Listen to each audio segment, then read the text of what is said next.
Welcome to the how-to video on the application of the Triflex 1.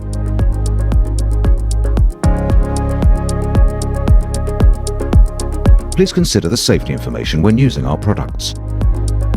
This provides visibility to the substrate. Route a channel with upright edges of at least 5 mm. If the moisture content is above 18%, let the wood dry naturally.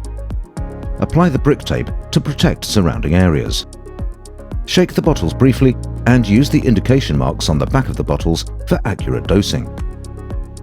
Dose up to 1 indication mark for each component A and B. Use a disposable mixing spatula to mix the components together. Apply the Triflex Uni sparsely to the adhesion/contact surface with a small disposable brush.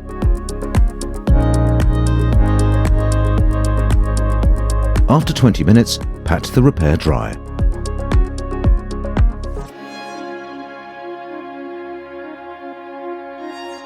Dispense the resin with the EasyQ high-performance dosing gun.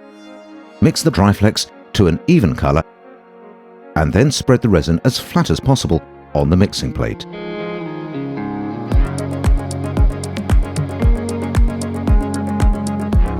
Apply the resin in a thin layer into the repair with the EasyQ buttering knife, ensuring good contact with the repair area.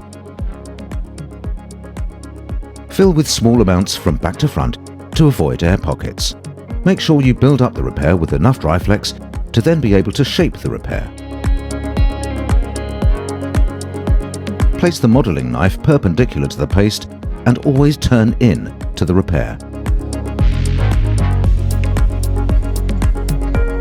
Remove the amine layer from the epoxy by sanding the repair for a good adhesion of the paint system. Take into account any factors that may delay the curing of the epoxy repair.